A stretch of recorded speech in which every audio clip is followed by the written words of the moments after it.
Hello and welcome to the Mission TV show. We're recording another exciting story here at the OCI Leadership Retreat in Coheta Springs, Georgia.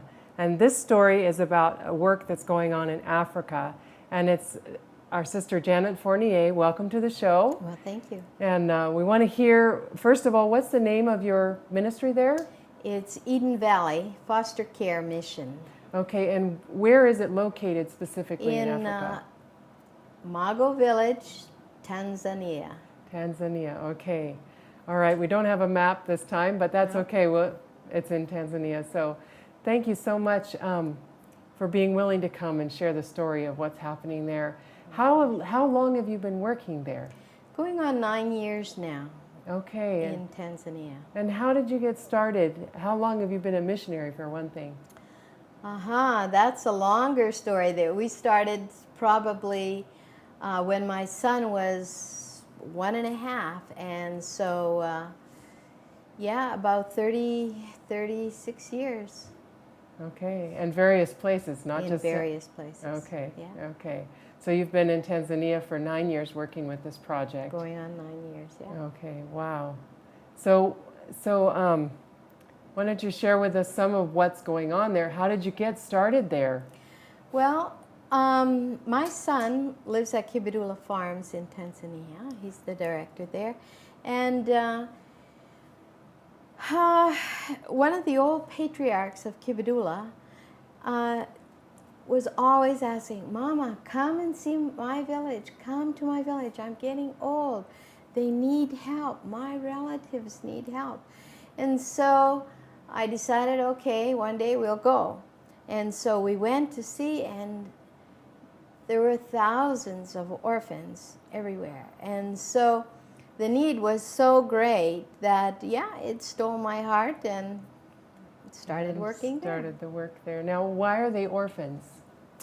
AIDS. AIDS is the HIV positive. Everybody, a whole generation is missing of parents, and then you had all these young people and children. And but actually, since then, prolonged life medicine has come out, and so people are living a normal lifespan, and so there are less and less orphans now. Okay, so this medicine is against AIDS? Yes. Okay. Yes. Okay. Doesn't cure it or it just anything. Enables them to live longer. Prolongs their life. Yeah. Wow. Okay. So what is this? This is your church there? Your chapel? Yes. This is our campus chapel, and we have an industrial school for youth. And so one of the first buildings we decided to start to build was our church. And so we built the church, and then a mission group came, and they stayed in it, and then they finished that building, and then they moved to the next building and finished that one before they left. Oh, so praise the Lord. Yeah. What a blessing. Yes, it is a blessing. So how many people worship there together? How many people? Well, normally we have a much smaller group. When our students are there, it's a nice size because we have about 50 students, and then we have probably about 15 to 20 other people who come. And then, but this is, we had a baby dedication. Special Sabbath. Yes, and this was a baptismal Sabbath, so there were lots of people there. Lots of people there. Mm-hmm. Okay, so you have 50 students, you said, and they're not always there. So it's not a day school, it's a boarding school. It's a boarding school, okay. That's right. Okay. It's a boarding school. We the program can be a 1-year program or a 2-year program, depending on what the students really want. If they want to get really good at what they're doing, they'll stay on for the 2 years. Okay, and it's focused at what age group? From 13 to 20 and up. Okay. The children over there go to school, the regular elementary school, and if they fail grade 7, they have failed. They're done school. And so there's no second chance unless they had a lot of money and were able to go to a private school. And so hardly anybody can do that. Yeah. And so yeah, then there's nothing for them. They're on the street, they're doomed to the hoe, and they've been hoeing all their life, and so they run away to the cities and to the bigger places, and Get into troubled lives. end up with babies and AIDS and all kinds of things, and then they come back. Okay, so you're trying to stop that cycle. I'm trying to stop that cycle. I'm trying to help them. I'm trying to help them have something so when they do go away, they have a purpose in life. They know Jesus for one. They know some principles of life, Christian principles of life, and then they also have a trade that they can make some money honestly. Right, that's very valuable. Yeah. Share with us what's going on here. Here we did a big evangelistic series for this area of the country. We had 85 to 100 people every night, and our Bible workers we have never seen this. This does not happen. Usually they put their speakers up there and preach to the wind, and they say, oh, the people hear us in their homes. But really, nobody would ever come to the meetings. But when I decided that, no, we're going to try it a different way this time. And they said, well, okay. And so then they were so amazed. So now there's no other way. So you tried a different way? What way was that? What was different about what they'd done before? Well, we put up a lot of benches. We didn't have these big megaphones at the end of a pole. We had just these smaller speakers there. And we did a marriage seminar. We did health talks. We did a little segment of the Jesus video every night. And then we had Yona Gonzalez, one of my Bible workers. He preached the evangelistic. So it was more encompassing of all the needs. All the of needs. Their hearts. Yes. So they might have come just for the marriage and family thing, and then stayed because the health talk sounded interesting, and kept coming and brought a friend maybe. They were very interested in the health talks because they take everything a doctor says as 100% right. Oh, okay. And they never ask, what's this medicine for, or what do I have? Oh. They come back from the doctor, he gave me this medicine. And so what did he say?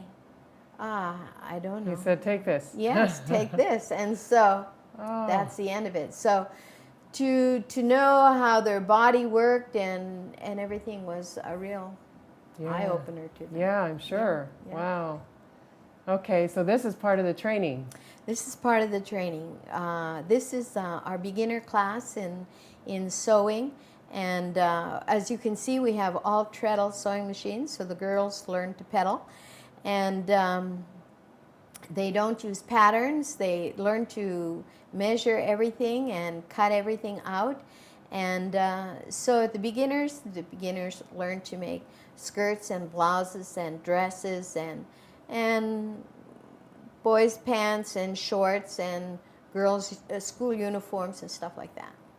Okay, that's neat. So that's the beginner class. So there are more advanced Yes, classes the advanced class, they learn to make men's suits. Oh, that is advanced. That is more advanced, yeah. I can't do that yet. No. Without a pattern? Without a pattern. Wow. Yeah. Yeah, that's amazing. Okay, so this is a woodworking shop. It looks like they're making benches or something? Yeah, they're making stools down there, and they make stools and tables and coffee tables and chairs with backs and beds and door frames and window frames, and so they learn how to make So furniture. these are things that are used both there and are sold? Is this an industry type of thing? If they use their own lumber, they can keep it. They keep it. If they use the school's lumber, then they sell it. Okay. Yeah. Okay. But they do all go home with one stool each of our lumber. Something they made. It's something they made. Yeah. That's neat. Okay. So your students, they're from that local village then, or just the area, the general area? They come probably from 5-6 hours bus ride away, all the way from Mbeya, Makete, Makambako, Njombe, and then the so local they come villages. from a distance Yes. and closer. Okay, so it's a broad service area that you're. That's serving. right. And sometimes they work outside too. And our teacher works with the first year students and the second year students. And so sometimes he'll have one group outside working, and then he goes back and forth between the two. Okay. And that sounds challenging, going back and forth between. well, he's pretty good. Kind of supervising both grade levels. And if there's no electricity again, so everything is done with a hand plane and sanding and the hand awl or whatever it's sawing and drilling, and everything is Okay. done by hand. Yeah. Okay. Yeah. And these are our students, all of our students, and they're helping us unload a truckload of bricks, getting ready for a new building. And so there should be at least 50 of them out there. If they all. We could count. But Yeah. but let's go on anyway. Oh, this looks exciting. Yeah. Every year we have baptisms, and so this year there we had 18 young people. No, 16 young people, and then we had a couple adults who gave their lives to Jesus in baptism. Okay, so this is the river is where they're baptized then. Yes, and this beautiful. is the river at the bottom of our property. And this year we put in our hydroelectric plant in this river. Okay. And so it will provide, hopefully, electricity for our project, our homes, lights, and some enough power to generate enough power for drills and saws and sanders. So they can learn how to use power tools also. Yes, right. Okay. Well, that's neat. Oh. Yeah, and so So this is one of the students then? this is one of would our be- students, yes. Okay. And like I say, there was the lineup of them. It was quite nice. It's such a blessing when they decide to give their hearts to Jesus. Yeah. Yeah. Wow. And this is an old grandmother who, one of my workers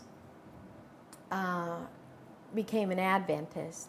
And his grandmother looked after him when he was young.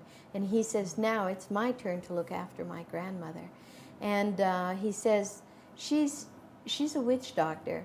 But by example and talking to her and everything, she was liking what she saw. And then one of our church members died, and she knew them, and so she went to the funeral with the grandson and family, and then she said, is this what a Adventist funeral is, a Christian funeral really like? And they said, yes. And she says, oh, this is what I want. And so she Wow. started taking Bible studies, and then decided to be baptized. And then actually, about a year later, she died. And so She got the Christian she burial got, she wanted. yes, she did. So she saw the difference in her grandson's life, the Yes. changes in him, Yes. and that drew her to Christ. And then she saw the Christian. Now, what's the difference between a native burial, like she would have, had before? Well, it would have been a big drunken party. Sounds loud. Oh yeah, very loud. Wailing. Yes, a lot of wailing, and they do some spiritualistic things, and Okay.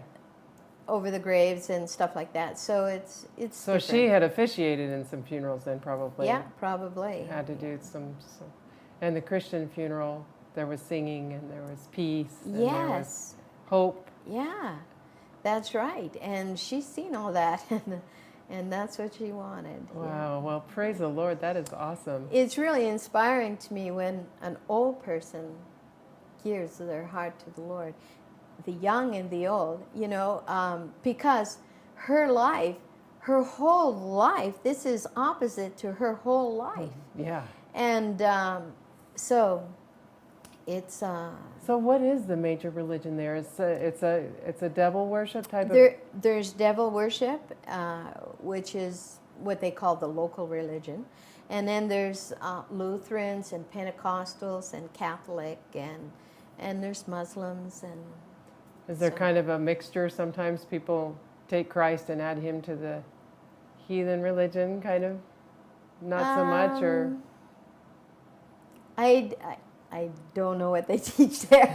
Yeah. Yeah, I really don't. But yeah, it's a blessing though to see that turning away from the lifetime, especially as a witch doctor. She was like standing for that religion. That's right. And they still have forests that they don't cut down. They worship in the forests. Okay. Yeah. Okay. So is there animism too, you think, or some of that? Yes. The spirits are in everything? Once a year, they clean the graves, and then they have this big drunken party over the graves, and I'm not sure what happens at these things either, but they happen all the time. It's kind of, yeah. So they do that like on the anniversary of the person's death? No, or like as a whole community together? As a whole community, one time a year. And that's when you see in the villages a lot of vehicles, because they come from far. They'll come all the way from Dar es Salaam, which is like 13 hours away, or different in Beja, whatever. They'll come all for these to the home village, or to where their ancestors are buried, or something. To where their ancestors are buried, yeah. Interesting. Huh. I wonder what their beliefs are. So you don't just teach there, you have other... Oh yeah, I do a duties. lot of building, I do dental work, I do almost everything. But yes, we have people who come who walk for maybe 3 hours to come and get their teeth pulled. And I only do extractions, and so... Are you a trained dentist? No. You're just a servant. I'm just a servant. I had a doctor friend who taught me how to... That's a blessing, isn't it? Pull teeth, yes it is. It has been a plus to many, many people, yes. And that's an opportunity for them to see, kind of the values also, the Christian values. That's right. Taking care of others. That's right. And it happens in my house. And they see me working, they see me digging ditches, they see me doing wounds and all kinds of things. And I never charge them. And some will say, and I say, no. And some will bring potatoes or beans or maize as a thank you, or even firewood. And so that's always a blessing. And yeah. But they see that you're willing to serve without expecting in return. Yeah. Speaking of wound care, we've got a few pictures here of various things. This is burns, and we use bag balm a lot. We use charcoal, and we use aloe vera. And when we get new wounds, we clean them up, and then we put bag balm. And bag balm will just clean up these wounds and help them to heal so fast. And so you try to show them the natural remedies. They go to the doctor and he gives them some pills, and they don't even know what they have, but you try to share the natural remedies when you can. A lot of people will go to the hospital, and if they don't get any help, they come to my place. And also, a lot of kids will find a friend who's been hurt or whatever, and they'll bring them to my place for wounds and sores and whatever. Okay. And I help them. Now you have a story kind of about this. This is funzas. This is common? This is common among children in the far villages, yes. Okay. And once this is from a flea. These fleas bite, go into the skin a lot of time all around the nail beds, between the fingers, between the toes, under the toes. And actually they distort them. You can see that finger is almost split in half. And because as they go in and bite, they lay eggs, and then it grows in a sac, they grow. and then that sac expands, and then pretty soon your beds get infested and everything else as they hatch, and then so you have deeper infestation and deeper infestation, and it's really, It looks like it's going down the finger further and further. And you can see the end of this finger is gone already. Her fingernail bed is just a little thing is sitting on the top. That one's totally deformed, and it can actually cripple them if they're not taken out. And so it means opening up these wounds with a pin and trying to get these little sacs out without breaking them, because if you break them, then you have a lot of eggs all over the place. So. Oh, wow, that sounds painful. Yeah, it is.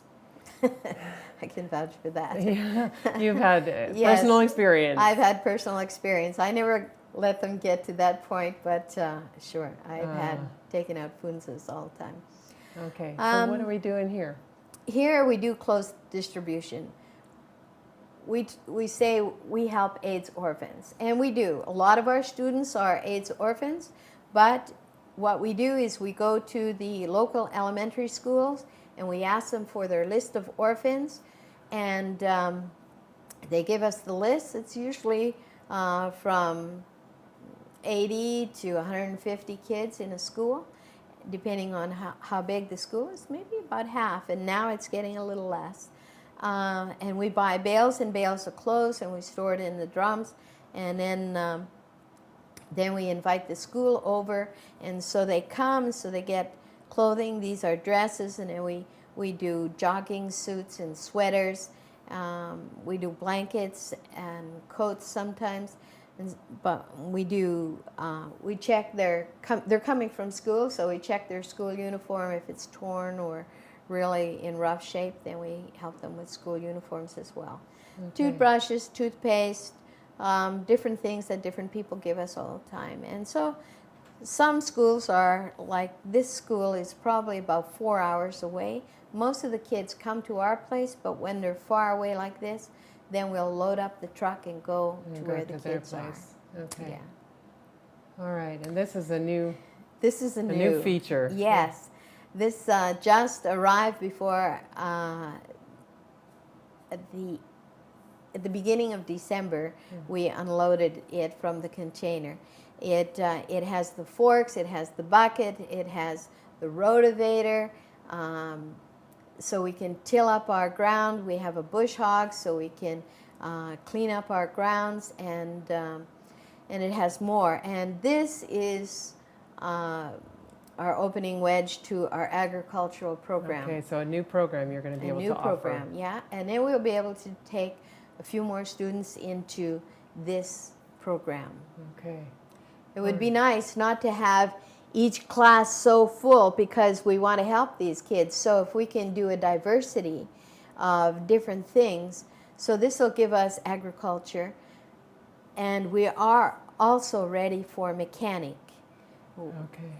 We will start with bicycles, then motorcycles, because they call them picky-pickies, and they use their picky-pickies, and then there's very few vehicles in our area, but more and more they're coming, and so then they'll learn to work on those. But okay. First of all, they'll have to take that bicycle apart with their eyes closed. There you go. Yeah. And put it back together. Mm-hmm.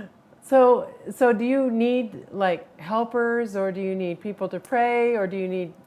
I need people to pray. Right now we are looking for an agricultural teacher, somebody who can come and teach agriculture, and somebody who can come and teach these young people mechanics. Okay. And you have to remember, this is a Swahili-speaking country. These kids, even though they have an English class, really don't know English. And so... so to really communicate, yeah, they have to learn or know Swahili already. Yes, they either have to be willing and able to learn another language, or we'll have to try and find local people. Yeah. Yeah. All right. Well, having been in missions for 30 years, would you recommend it to somebody that's just starting out? I mean, maybe they're contemplating what they should do with their life. What do you say about... For me, mission service is the only thing I know, and I love it. You have lots of joy. I have lots of joy. I mean, I have my project, and my husband has his project. His keeps him in America. Mine keeps me in Africa for 7 months out of every year. And so, yeah, it's challenging, but I do love my project. And and the Lord has, I started off just by living in a rented house and giving away clothes to kids who needed it, and then talking with the schools, and then finding out I can best do it through the schools, and then renting a building and having a sewing school in there, and then talking to the elementary school, and them giving me a classroom for carpentry and a nursery school. And so the Lord has grown the project. The Lord is growing the step. project. And then the people came and said, "Oh, we want to make sure that Mama never leaves. We need to give her some land." You need to tie that noose there, And so one village said, "Oh, okay, we're going to give her this land." And then they say, "Come and see." And then the other village said, "Oh, no, we want to give her this land. Come and see." And so now, Mama, you need to choose, And actually, where I live now is the other village. It had flat land. It has water up above, two springs, river below. Okay. And some of the other didn't have flat land, didn't have water where you had to go down the mountain to get the water. It was too hard, so I asked my son to come over. I says, "Come on over and see what you think of this property." And so he looked at it and he said, "Go for it, Mom." So I did. So they love you, and they know that you love them.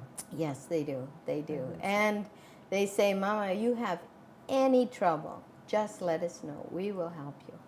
Yeah. Well, praise the Lord. They're seeing that, and they're learning about God and turning their lives. That's the best part. That is the best part, because that's the reason for being there in the first place. Yes. Yeah. Well, thank you so much for showing your heart and your love for the people to us today, and for sharing the project. And I just want to encourage our viewers to take time to pray, and maybe you're the person that should be teaching agriculture there, or maybe you're the person that should help with the mechanic program there, or maybe you should find out some other way to help. How can we contact you? I forgot to ask you. Do you have a website? I'm not good with websites, and internet doesn't work very well. Last year we had no internet access, so we do have cell phone access to the U.S. And really, you can contact me through Eden Valley? Eden Valley Institute in Loveland, Colorado, or you can email me, and every few weeks I can check my email. So if you think I'm delaying answering your emails, I am. You can't go to where you can get email every day. No, it's very far away. It's probably 3 hours where I could get a good signal and get a good place. Yes. Okay. And so it's Janet, number 4, N-I-E-R, so that's Fournier, at gmail.com. Okay. Well, thank you again for joining us. And thank you, our viewers, for joining us for the Mission TV show from the OCI Leadership Retreat at Cohutta Springs, Georgia. May God bless you until we see you again.